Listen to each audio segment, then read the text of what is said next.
Jimmy the bulldog was no ordinary hound for Dr. Augustus. In fact, this four-footed animal formed the window to the world, to the working of the heart. Always tied and wrapped in wires, with many of times his feet soaked ankle deep into salt water, he allowed his master to conduct a lot of experiments. In fact, the first electrocardiogram of the beating of the heart was that of Jimmy's heart. Today, we have come a long way in the knowledge and the functioning of the heart. We have sensors which can also detect an impending heart attack. We have computer pictures that are taken and a video image can be created on the working of the heart. We have artificial pacemakers to make the heart beat according to the rhythm and the required needs of the body. Heart is a pumping organ of the body that pumps the vital fluid, blood, through a number of blood vessels. It's very interesting. In fact, it is so astounding to see how the heart beats. In a lifespan of about 75 years, the heart may be beating at least 2.5 million times. The human heart is the size of one's closed fist.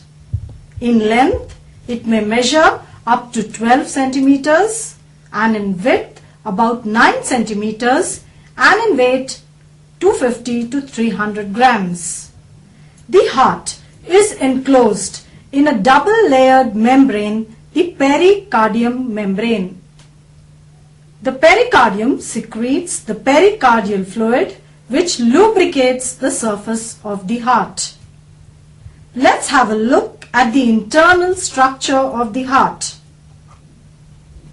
The human heart is a four-chambered heart in which the upper chambers are called as the auricles and the lower chambers are called as the ventricles. There is absolutely no connection between the right side and the left side of the heart. The two auricles are separated by the interatrial septum and the two ventricles are separated by the interventricular septum. An auricular-ventricular septum divides and separates the right and the left side of the heart. The auricles communicate with the ventricles through an auricular-ventricular aperture that is guarded by valves. The right auricular-ventricular aperture has a tricuspid valve and a left auricular-ventricular aperture has a bicuspid valve. The walls of the ventricle are always thicker than the walls of the auricle, and in fact on the walls of the ventricle there are a number of papillary muscles. This is because the ventricles have to pump blood against the force of gravity, and the force with which blood should flow should be enough to reach every part of our body. The right side of the heart contains deoxygenated blood and the left side contains oxygenated blood. We must know what are the major blood vessels that enter and leave the heart. The right auricle receives the superior and the inferior vena cava that bring the deoxygenated blood. The left auricle receives the pulmonary vein that brings oxygenated blood. Remember, veins carry deoxygenated blood. It's only the pulmonary veins that carry oxygenated blood. From the left ventricle leaves the major blood vessel, that's the aorta, and it is carrying the oxygenated blood. From the right ventricle leaves the pulmonary artery with deoxygenated blood to be oxygenated in the lungs. Another important point to be noted here is pulmonary artery is the only artery in the body that carries deoxygenated blood, all arteries carry oxygenated blood. Now, how is the blood that is pumped into the aorta and the pulmonary artery keeping its one directional flow? Well, the pulmonary artery and the aorta have semi-lunar valves which prevent the backward flow of blood.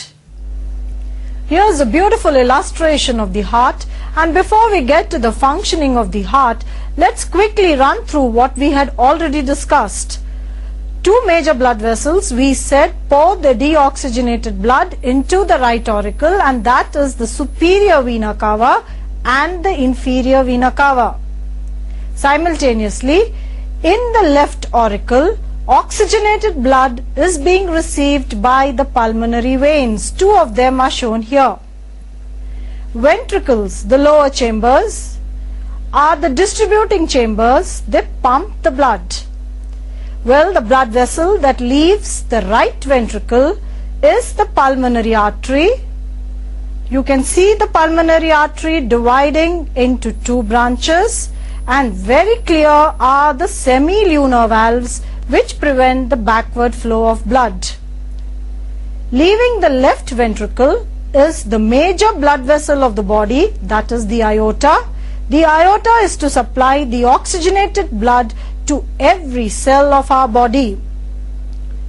In between the right auricle and the right ventricle, very clearly shown is the tricuspid valve, and between the left auricle and the left ventricle is the bicuspid valve. When these two valves, that is the tricuspid and the bicuspid valves, close, they produce the sound lub. And when the semi-lunar valves in the pulmonary artery and the aorta, they close, they produce the sound lub and dub. The doctor records and hears clearly these sounds with the help of an instrument called as the stethoscope. But if you place your ear against the chest of any of your friends, the lub and dub sound is very audible. The muscles of the heart. As I mentioned, we have the papillary muscles in the wall of the ventricle which pump blood with great force. There are three important characteristics or properties of the cardiac muscles, that is contraction, self-excitability and rhythmicity. How is blood actually being pumped in the heart? The cardiac cycle comprises of a diastole and a systole. Diastole is when the auricles are in a relaxed state. The right auricle is receiving the blood from the superior and inferior vena cava, and the left auricle is receiving blood from the pulmonary veins. When it's in a relaxed state, as I mentioned, it's the diastole phase. When these two auricles contract, we say it's the atrial systole. The blood from the auricles passes into the ventricles. The ventricles are relaxed to receive the blood from the auricles. When the ventricles contract, it is the ventricular systole. Now when they contract, remember the tricuspid and the bicuspid valve close, the blood is pushed into the pulmonary artery and the aorta, and the backward flow of this is prevented by these semilunar valves. Once the ventricular systole is over, they enter the diastole phase, that is they relax, and the auricles have to start receiving the blood. Beginning with the diastole, followed by the systole of the auricles and the ventricles, and returning to the diastole phase completes one cardiac cycle. The blood that is pumped by the aorta into the arteries is under great pressure, and this pressure is called as the blood pressure, the force with which the blood is flowing in the arteries. An instrument called as the sphygmomanometer records the blood pressure.